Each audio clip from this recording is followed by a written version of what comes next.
Will it be necessary to repeat what we have been talking about in the last 4 gatherings here? Perhaps some of you have come for the first time here, or some of you may have not really listened at all. And some of you are here probably out of curiosity and an unfortunate reputation. But I think we should go over what we said the last few talks very briefly, and those who have heard it, please have the goodness to forgive what has already, if you hear what has already been said. We were saying not only this part of the world, but probably everywhere else, the human brain, the human conduct, the behavior, the morality and so on, must be salvaged. That is, to be saved, to be rescued. And people perhaps don't seem to care very much what is happening to them, both in their psychology, there, to the earth, to the air, to the sea, which is being polluted, which is being slowly being destroyed by human beings, by you, by the rest of us. And we hardly give any thought to it. And if we do, we join some kind of a little group to do something about it and get lost with the group's quarrels, with the group therapy and so on, so on, so on. But seeing that the salvage can only be made or brought about in the brain of the human beings themselves. The brain itself has to be rescued. The brain itself is losing its quality, its quickness, its perceptibility, its sensitivity, its capacity to think objectively, sanely, rationally, not according to any philosopher, however clever, or any particular political division, right, left, right, center. Nor can the politicians solve this problem, nor the scientists, the biologists, the economists, the gurus, and the various religious organizations, whether it be Hindu, Buddhist, Christian, and so on. It's fairly obvious for any observant, thinking man that none of these can solve our problems. And as we said, we have to inquire. And the skeptical inquiry into the nature of man, the psychological world as well as the intellectual world, the investigation of that through skepticism, never believing anything, never following anybody, nor obeying, except the laws, of course. If you don't pay taxes, you'll be held up. But also, there is so much corruption going on with regard to all that, not only in this country, but everywhere else. Perhaps more so in this country. Corruption has become the way of life here. Seeing all this, that no philosopher, no politician, no organized religious group can ever solve this problem of human existence, which has now degenerated, which has become corrupt, which lacks utter integrity. Then there is no spirit of cooperation. Naturally, from all this, as we said last week, we have great disorder in our lives, not only our daily life, but in the society in which we live. The society being our relationship with each other, our daily human relationship, in which there is a great deal of conflict, pain, anxiety, loneliness, and all the rest of that. And also, we talked about, last time we met here, about order and disorder. We said disorder, as we explained very carefully, is caused by thought itself. Thought is the origin of this disorder in which we live. Disorder that exists between nations,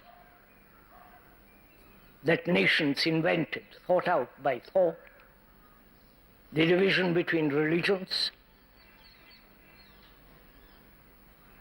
the division between political parties, the division that exists among the scientists who are competing with each other, jealous, more money, more Nobel Prizes. All this indicates a great deal of disorder. It's finally war. So in observing all this, we inquired, what is the cause of all this? Why man, after so many millions of years, has come down to the lowest point in his existence? Why?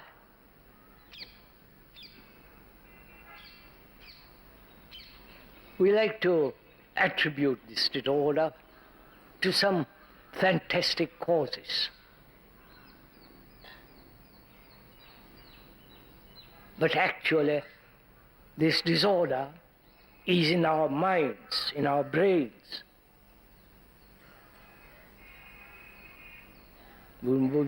Perhaps we would not like to admit that. Our consciousness is in disorder. It is in confusion. Disorder is where there is conflict within oneself and outwardly. And we also said, and we'll continue with what we're going to talk about this afternoon, that knowledge which we have acquired through experience of millions and millions of years, that knowledge as memory stored up in the brain, from which arises thought and action. This is the chain in which we are caught. Experience, knowledge, stored in the brain as memory, from which thought arises, and from that action. This is the chain in which the brain, through millennia, is caught. And knowledge has become extraordinarily important for all of us. Because knowledge gives us a means of livelihood. That's why our education has so conditioned our minds to pursue a career,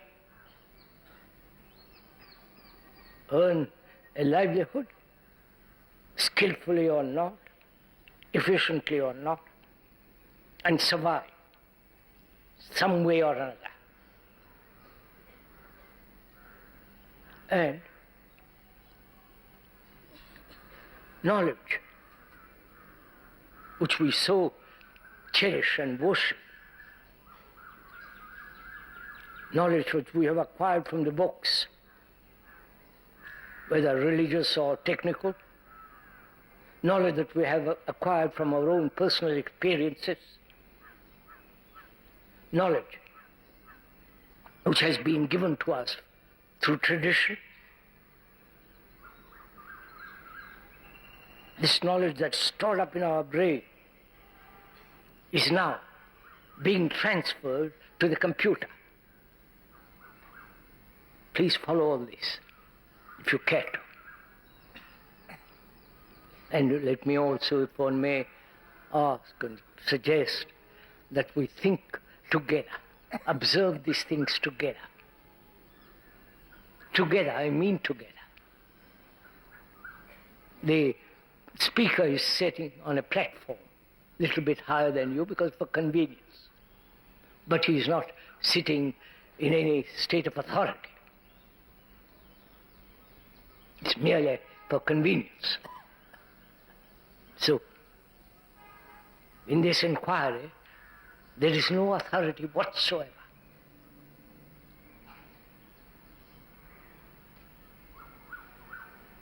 We are together exploring into the cause of this present confusion, why man is declining so rapidly, morally, even physically, and intellectually. And of course, in all this there is no love.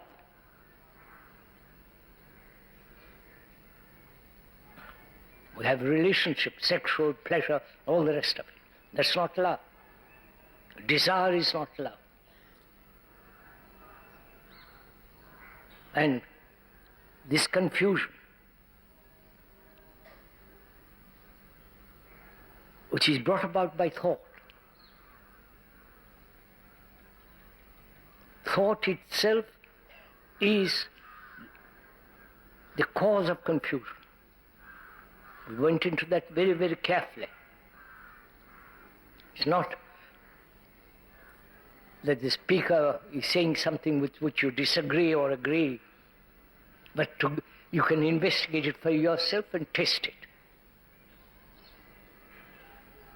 You can inquire into it skeptically, with a great deal of doubt. Not doubt about what you have learned, what the books say, what the Gita or the Bible or your pet religious book says. But question, doubt, be skeptical in your inquiry. And that is the religious mind.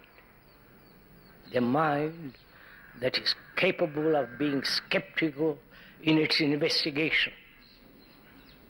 Not who is religious, the man with a beard, the man with a loincloth, or the man who goes to a temple 10 times a day, or to the mosque. He's not a religious man. Religion requires a great deal of diligence, and that diligence, which is to observe conduct, conduct in our daily life with each other,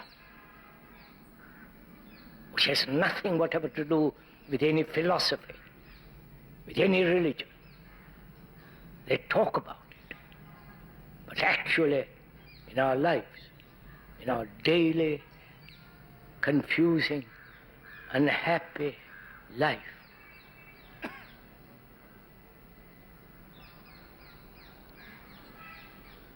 we are investigating that, not some theory, belief, ideals, or what some book says.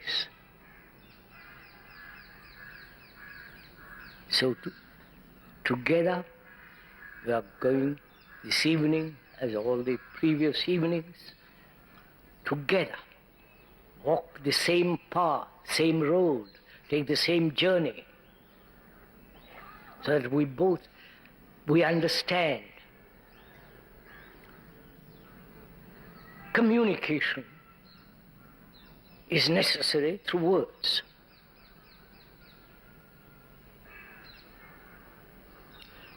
The speaker has no particular jargon, neither scientific, nor religious, nor any other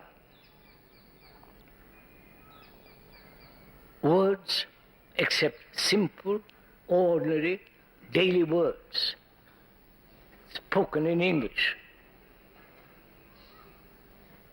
And the words are not the thing.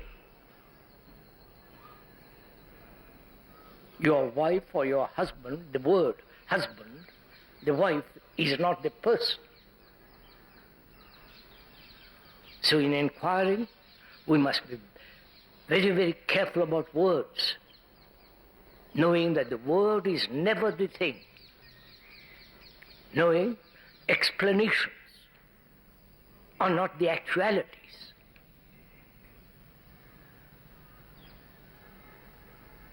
So as our mind, brain, is caught in verbal structure,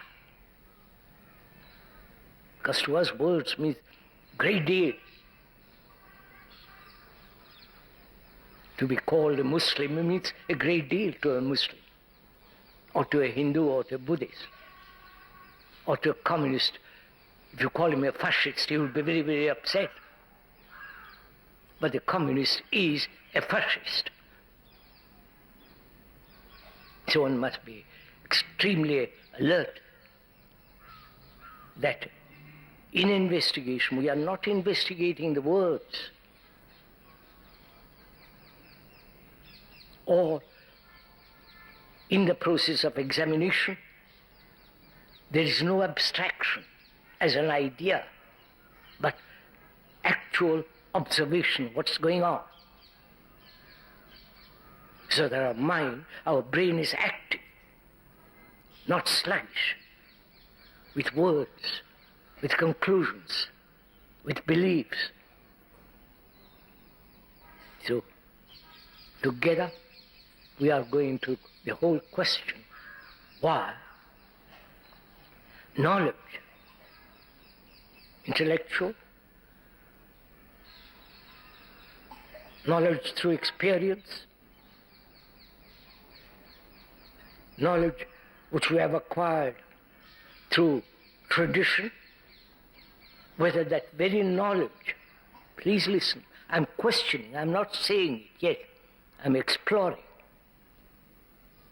whether that knowledge itself is not the cause of this immense confusion.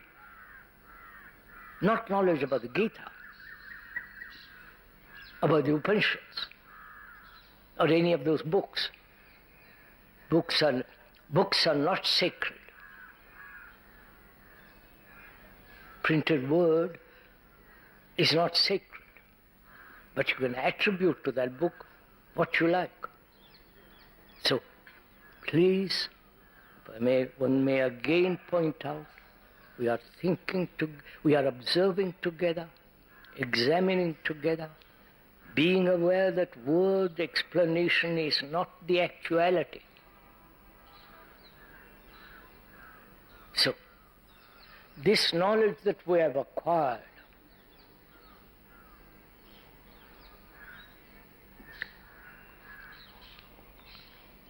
through education, through experience,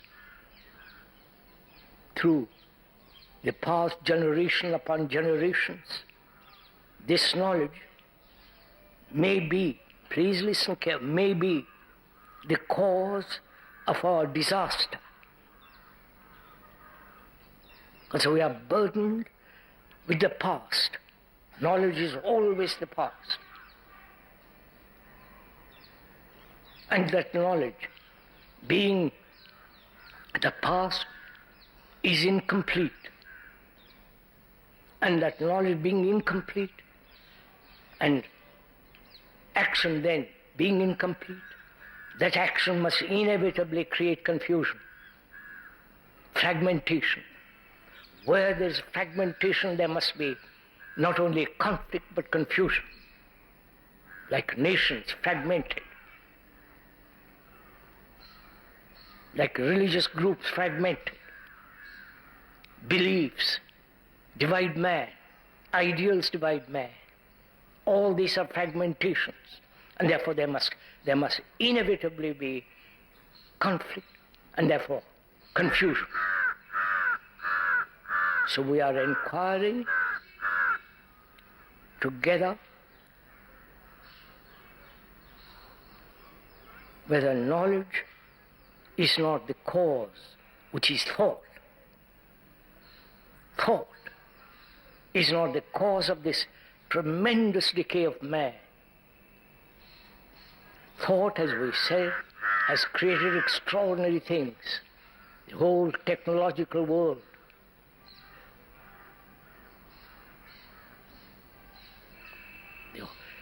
The surgery, medicine, communication, going to the moon, and so on. And also thought has created war and all the material to kill man. Thought has also written marvelous poems. I was just reading Keats' Ode to the Nightingale. Marvelous poem. But it is put into verse by thought. The pictures, the architecture, the temples, and what is inside the temples, inside the churches, all created by thought.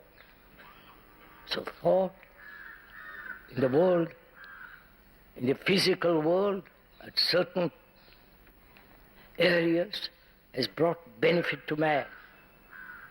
At other areas, destroying man. That is knowledge. And this knowledge, which we have acquired through our senses, and therefore connected with the brain, this knowledge man acquired is now being transferred to the computer. I do not know if you are aware of all this. The computer can do everything that man can do.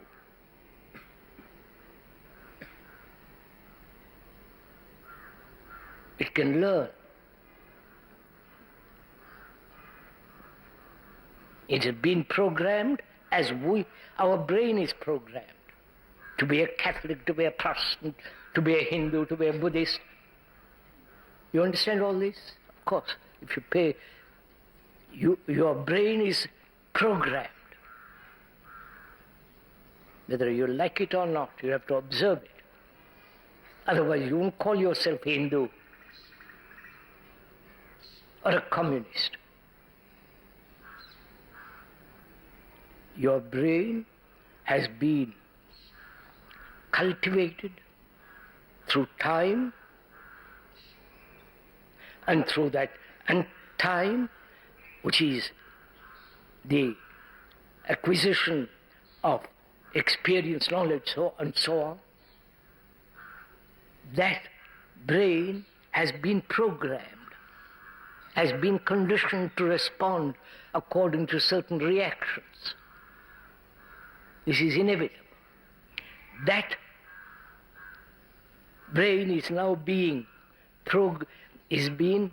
given over to the computer. Please realize this. The computer is becoming your brain, the human brain.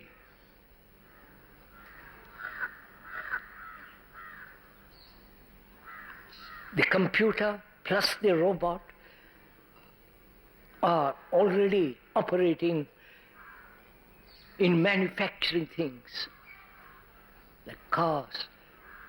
All kinds of things are happening. In about 10, 15 years, you'll be unemployed.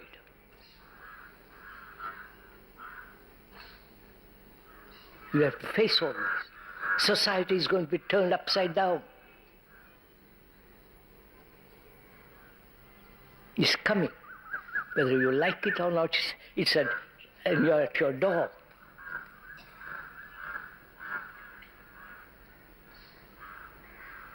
Do you understand the seriousness of all this? I wonder if you do. That your brain, which has been so extraordinarily capable, suffered innumerable sorrows, lives in great anxiety, frightened, insecure, the whole psychological world, which is the result of thought.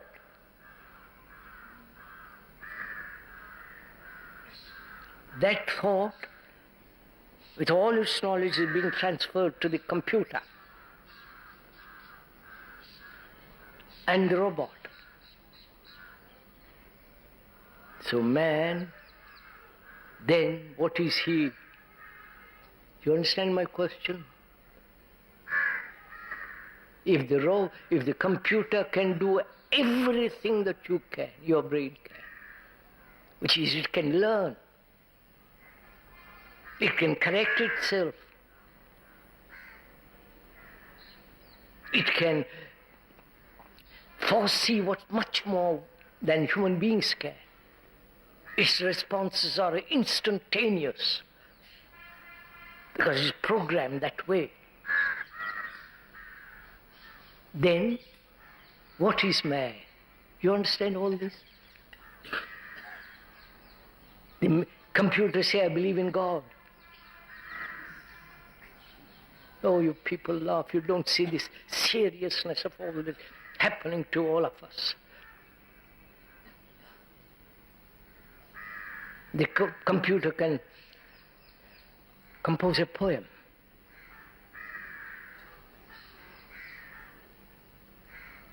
Can compose, can diagnose better than any doctor. You understand? And then one asks, what is man? What are you?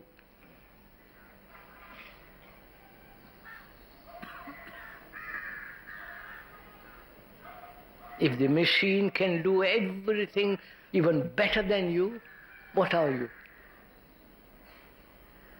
Which is, our brains have operated mechanically, right? It believes, it doesn't believe. It creates its own gods, its own philosophies. The computer can create a philosophy better than any philosopher.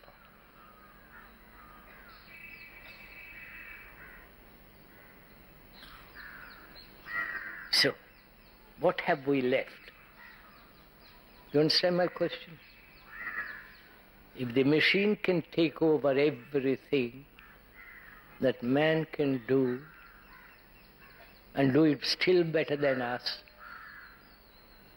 then what is a human being? What are you?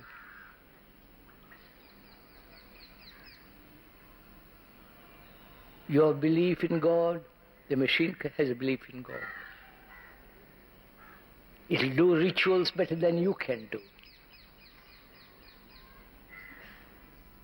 It can invent theories better than any philosopher. Do you understand all this?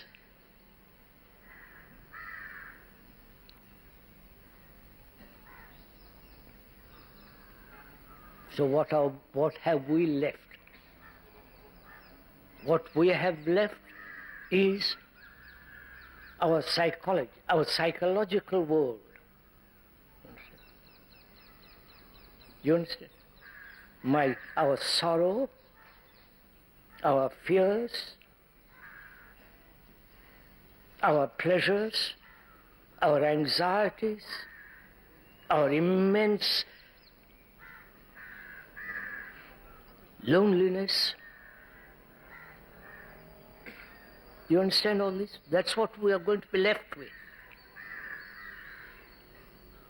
Not with your gods.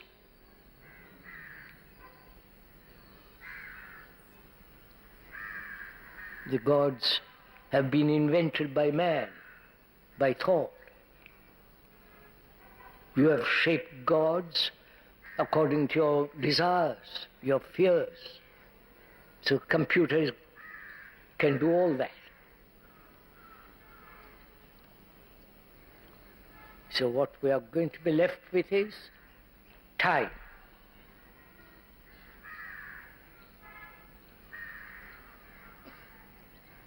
Biological time,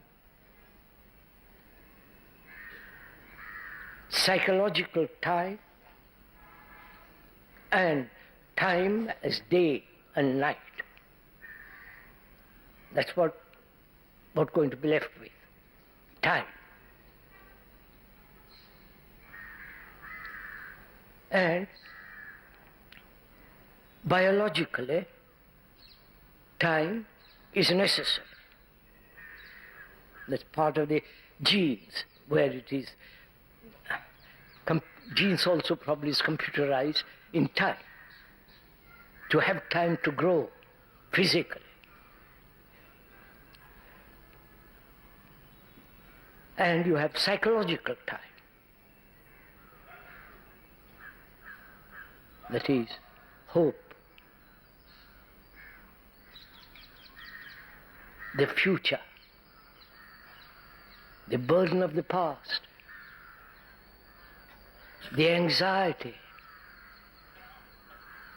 the fear, the immense, everlasting pursuit of pleasure, and not only your own particular sorrow, but the sorrow of mankind, of which you are. This is what we're going to be left with. Right? Please, I hope we both are together observing the same thing. Not the speaker is observing and telling you about it. But we are together observing the facts. What is actually going on, of which most of us are not aware. Technology is advancing so rapidly.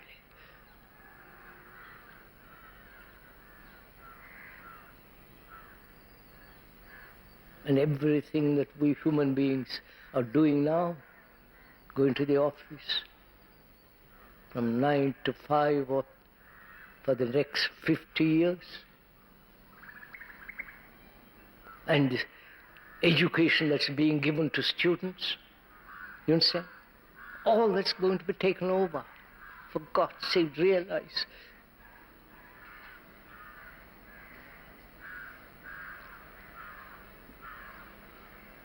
So, we are going to be left with all our senses. Senses which create, which is the center of the brain, and our senses either deteriorate gradually because we are incapable of using them anymore, because we are only pursuing pleasure. You are following all this? And so we have to find out what time means. Right? There is the biological time, psychological time, time by the sun set and sunrise, the new moon and the full moon. So the three times, biological, psychological, time by the watch. We can perhaps control or change the biological time, which is also, you see what's happening in the world. Little boys and girls are already having babies.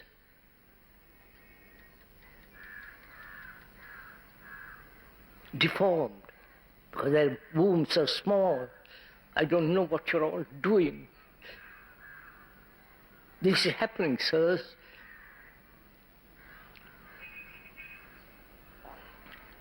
And there's a psychological time. You can't do anything about the chronological time. You can perhaps get up earlier, go later to bed. But you have only one factor, that is psychological time. That time is the movement of thought in consciousness. Don't agree with me, see it for yourself. Consciousness is made up of its content, right? The computer has its conscience.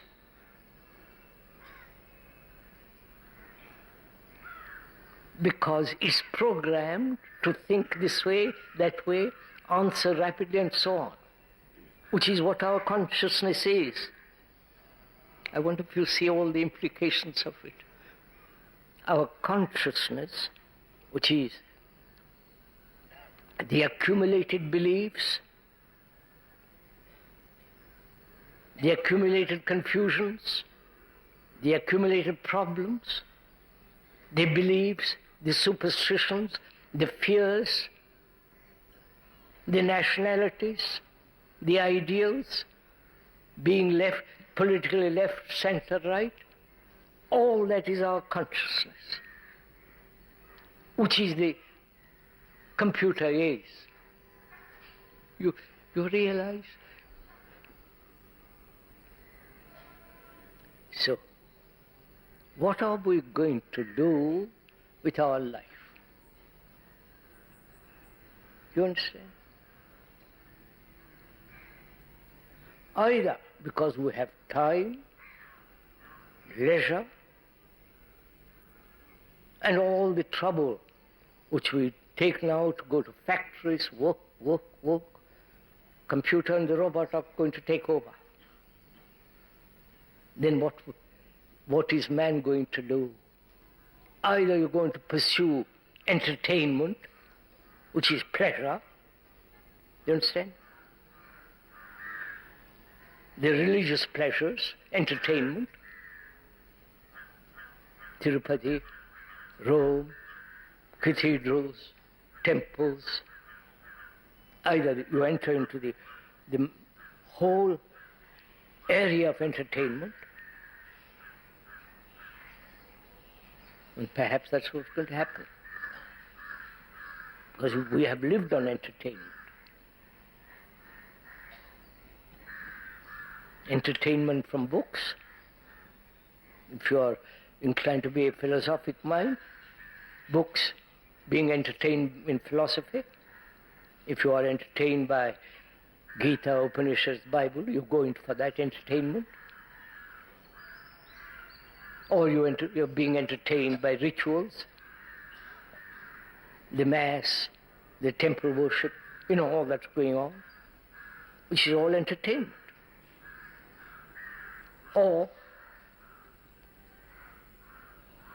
you turn inwardly.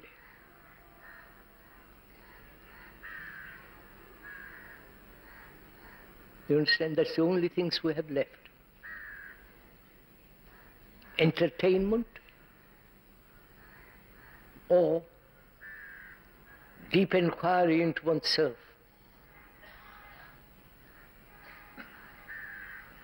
Inquiry into the psychological world, the senses, the fears, the pleasures, whether there is ever an ending to sorrow. What is love? You understand? Whether what death means.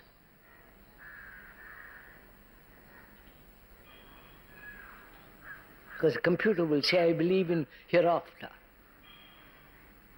You understand what I'm saying?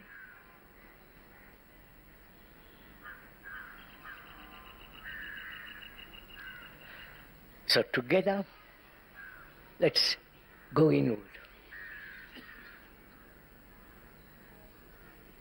You understand what I'm saying? Let us together examine whether there is an ending to fear, whether there is an ending to insecurity, not physical insecurity, because the computer may change the whole structure of society, as it's happening already.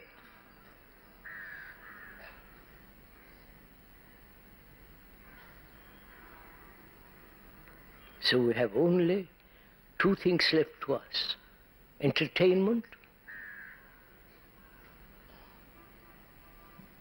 or going deeply into the world of the psyche and going beyond.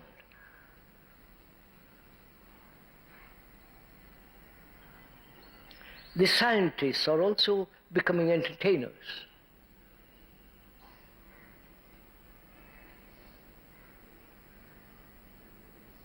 Like the priests.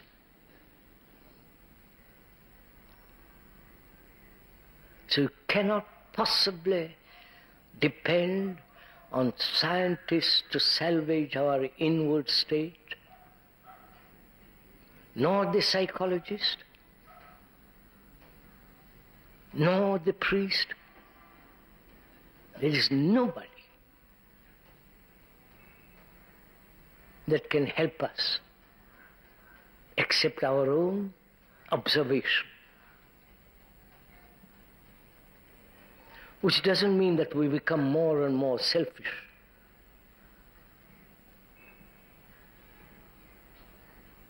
We are examining the human consciousness, the human brain. Your brain is not yours. It's the brain of humanity, because it has lived millions and millions of years.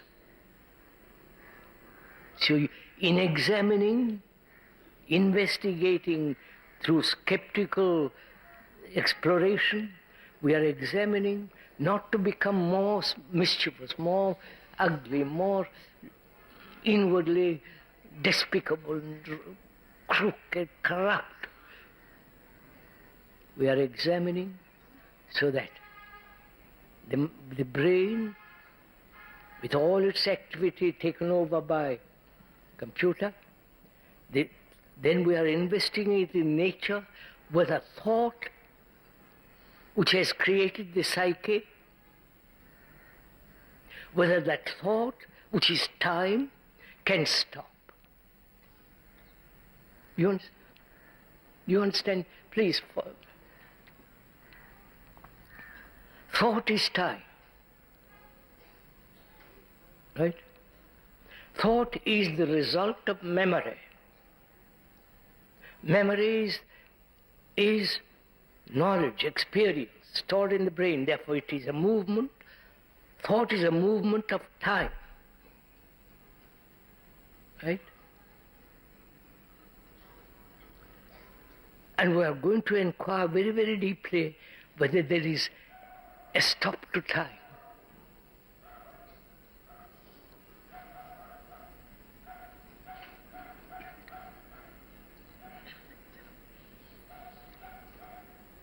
First of all, to observe. You understand? To observe what is going on inwardly, which is the result of senses, the various senses centered in the brain. Otherwise, you wouldn't react. So, the center of the brain is the accumulation of the senses, from which thought arises. And thought has created the me and the you. Thought has created the individual. But thought itself being fragmented, right? Because knowledge can never be complete. That thought has invented the individual, and so the individual is incomplete. And there is no individual. Because your brain is the brain of humanity. Your brain has evolved through millions and millions of years.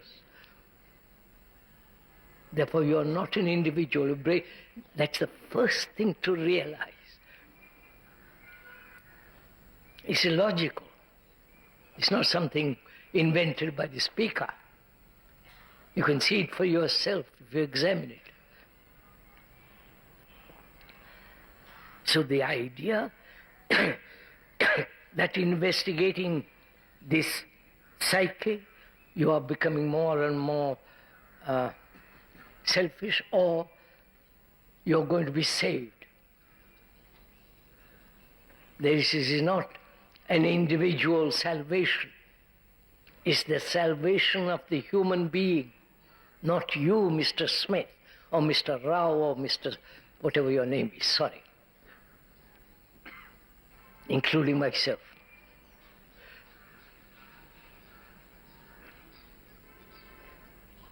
So first, as we said, to learn the art of listening.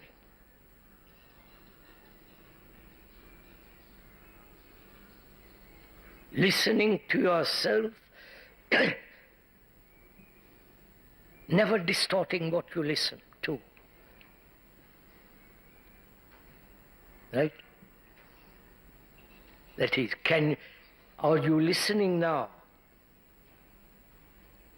What the speaker is saying, or you are distorting what the speaker is saying to suit your own theories, conveniences, happiness, comfort, this or that. Or saying tradition has already said this. Which indicates that you're not listening. So first thing is to learn the art of listening. Not only to the speaker, which is unimportant, but listening to your wife, listening to your son, listening to your husband.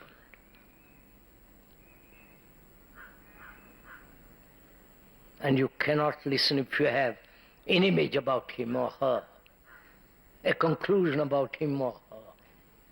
That will prevent you from listening. Right? Do it, sir.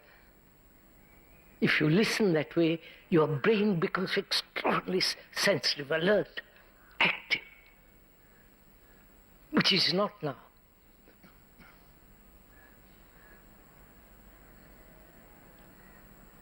Then, the art of seeing.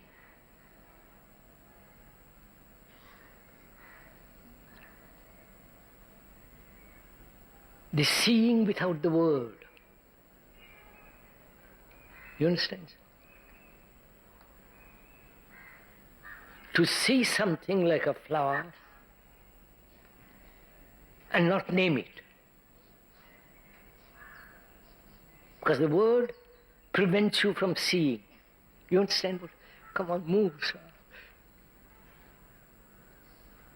That means the seeing implies not bringing previous memory in perception. Right? Then you don't see.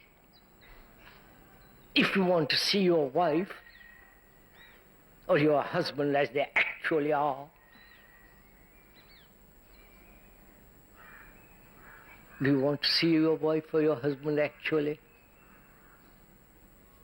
Without the image you have created about her or him? If you want to look, observe, see your wife, not the physical form, not the pleasure you have derived through sex, through intimacy, through comfort, all that, but to see her or him as it is purely. That's an art. Either you give, please listen, either you give time to learn the art, as you give time to learn language, and then when you give time to learn the art of seeing, what have you done? You haven't seen your wife at all. It's like a man saying, I pursue non-violence, that's my ideal, while he is being violent. You understand this? So, to see without time, that means without the previous conclusions, previous records. I wonder if you understand all this. It is necessary if you want to look into yourself, if you want to observe the whole psychological world of which you are, in which there is no guide. There is no priest, there is no psychologist, there is no psychotherapist. You are watching yourself. So you have to learn the art of listening to yourself. Do you see what it does? If you do it now, you see how your brain becomes extraordinarily supple, sensitive, active. And to see without the previous records that you have accumulated. Then memory is operating, not the optical clear observation, right? And also, one has to find the art of learning.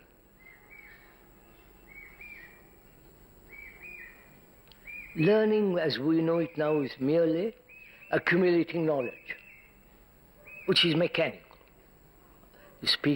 You learn to speak a language, English, French, or Tamil, whatever the language is, and you accumulate it and then speak. That's our brain is used to that, which is time. Right? Is there a learning without time? You don't, which is seeing instantly. That is, look.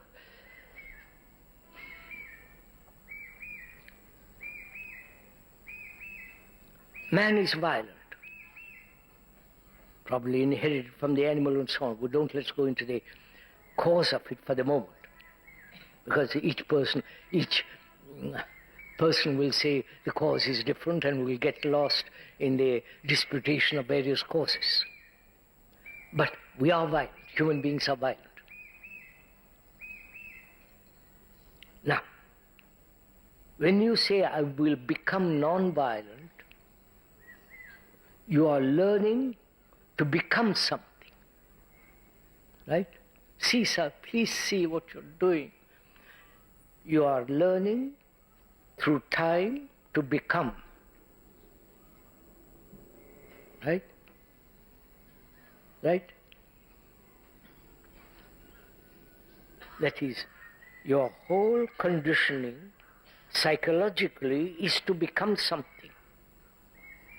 If you are naughty, you become good. If you are angry, you become, hope not to be angry. If you are violent, you become. So we use time as a means to learn to become something or not to become something. That's our operation. That's how our brain works. Now, to see violence and not change it to become something else, but to see violence, you understand? Careful. We are thinking together, please do it as I'm talking about it. If you don't like violence, take your own particular form of greed, envy, or anger, whatever, smoke, whatever you do, take it, look at it. You say when you are greedy, I will get over it, or I will transmute it, or I will suppress it, which are all movements of time. During that time, other things happen which prevent you from ultimately becoming non-greedy. Of course. So, you see that. You see that's a fact. You see it. Do you? That the becoming involves time. During that time you are learning how to become that.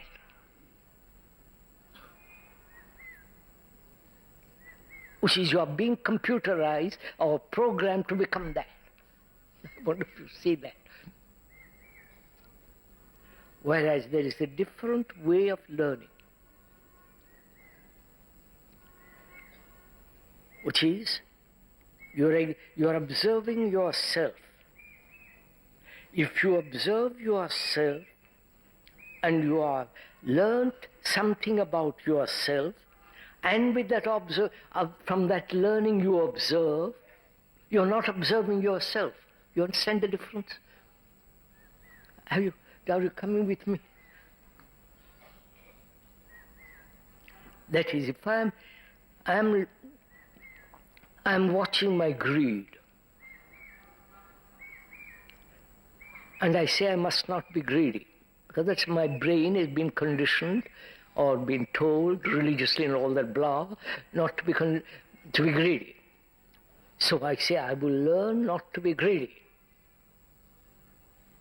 which involves learning, restraining, controlling, suppressing, all that. Right? That's clear. That's what we do. Now we're asking, is there a different way of looking at greed? The meaning of the word greed may create greed, or is there a division between the word and the fact? You're following all this? So I'm watching what is greed. And the brain is not going to be caught in the old system of becoming, but seeing it as it is and ending it instantly. Do you understand? Not going through the other process, but ending that which is observed immediately. See what happens. Look, I must take this if you want to go into very deeply, it's extraordinarily clear it becomes. Our brains have problems, right? Sexual problems, relation problems, money problems, many problems. Our brains are filled with problems. Whether there is God, whether there is no God, what to believe, not to believe, and so on, so on, so on. Now, every problem, new problem arises, you try to solve it with all the problems that you have already. So you never solve problems. except technologically. Please understand this. Technological brain can solve problems. But our brains are psychologically so full of problems, any new problem becomes another problem to be added to the old problem. So, you understand, there is never an ending to problems. I don't know if you have realized all this. Or am I just pointing out to you? You are not learning from the speaker anything. Please realize this. Nothing. You are learning from your own observation. Therefore you are a dignified human being, not depending on anybody. So when you are observing yourself, when greed arises, to look for the cause is very simple, right? Desire, which we talked about the other day. To see greed and end it. So that your brain is not caught in time. You get it what I'm saying? Do it, sir. As you're sitting now, you have your own particular little problem. Look at it. Don't try to verbalize it. Don't try to run away from it. But just look at it. Stay with it.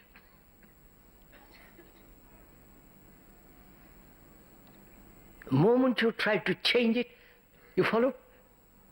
You're caught in the time. But if you stay with it quietly without any movement of thought, you will see it is not. Right?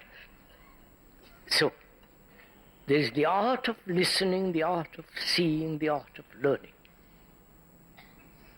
With that, you approach yourself. Right? You approach yourself, which is the whole psychological world. Because the computer has taken over everything you have. So you are watching yourself, which is watching the human consciousness, watching the human psyche. It's not your psyche. Because wherever you go in the world, doesn't matter where, human beings are suffering. Right? Human beings have fear. Human beings are pursuing pleasure. Human beings are afraid of death. Human beings have no love. Right? So it's a common factor. Your psyche is the common factor. So you are the whole of humanity. You understand, sir? I know this is something probably new to you, therefore you're rebelling and resisting it. But if you just listen to it, you will see that's a fact for yourself. You may have a different name, different color, different stature, different manners, but deep down, psychologically, you're like the rest of mankind. Mankind that's lonely. Mankind that is frightened. Mankind that is longing to escape from itself and burdened with sorrow of 1,000 years. You are that. So you are the representative, you are the rest of mankind. You are mankind. So when we investigate, we are investigating not your particular little me, which is part also, but investigate into the whole psyche of man. Therefore there is nothing selfish. There is nothing to be saved. This is not a religion. We are not talking about a religion of salvation. We are talking about the ending of fear. Fear is the result of thought. Right? Fear is the result of time. Fear of the past, fear of the future. Actual fear has no time. Only when thought says, I am afraid. I wonder if you understand this. When at the moment of fear, thought is absent. Right? It's only a sensory responses, right? Centered in the brain, and thought says, I am afraid. I don't do it. You understand this? I'm afraid of losing my job. I'm afraid of losing my wife. I'm jealous because my wife, etc., etc. All that is the movement of thought. As pleasure is the movement of thought. Sexual pleasure. The picture, the image, all that. And also the various types of pleasure. Pleasure of having more money. Pleasure of power. Right? Pleasure of possession. Pleasure in attachment. With a wife, to a child, to a building, to an idea. And that attachment is corruption. Yes, sir. Attachment is corruption. Obviously, if you're attached to your wife, you're attached because for various reasons, very simple. Physical pleasure, psychological pleasure, and the comfort you derive or whatever it is, you are attached. Without her, you feel lost, lonely. Therefore, you are attached. So, from that attachment arises jealousy, anxiety, fear of losing, and so on. So, where there is attachment of any kind, there must be corruption.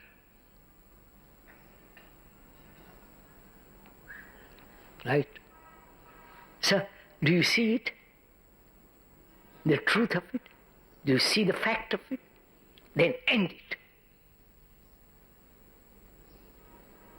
But if we say, I'll think about it, I will learn about it, why should I not be attached? All the rest, back and forth. Then you're back into the old system, right? Where time binds you. I wonder if you understand this. Our brains have become slaves to time. But if you see that, you can end time, which is ending thought.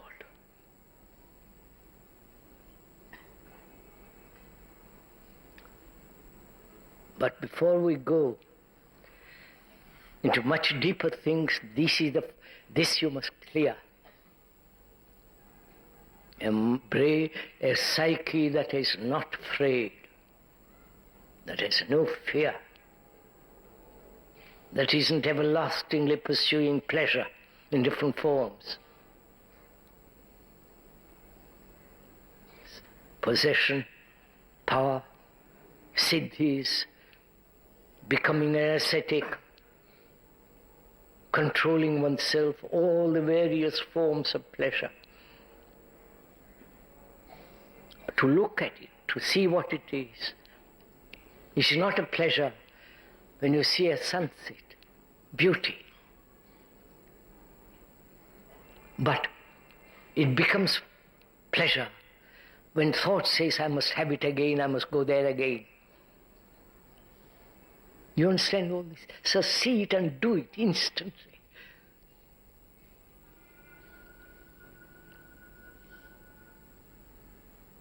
Then we have to go into into a very complex problem of sorrow.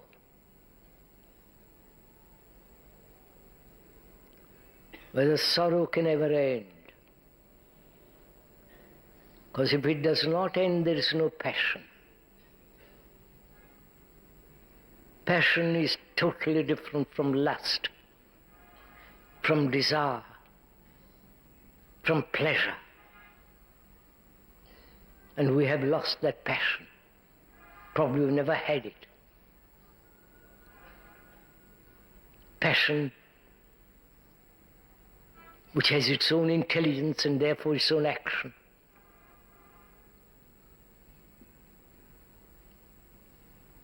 But you cannot find that passion cannot come into being if you have not understood or ended sorrow.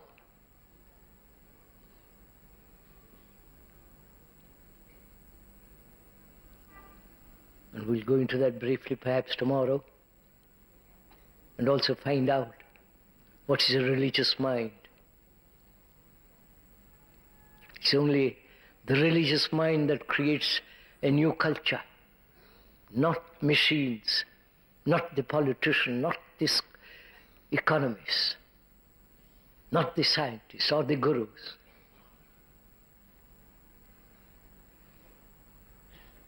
The religious mind, the brain that is investigating into the nature of what is religion, but starts with skepticism. And we should perhaps, if we have time, we'll do that tomorrow.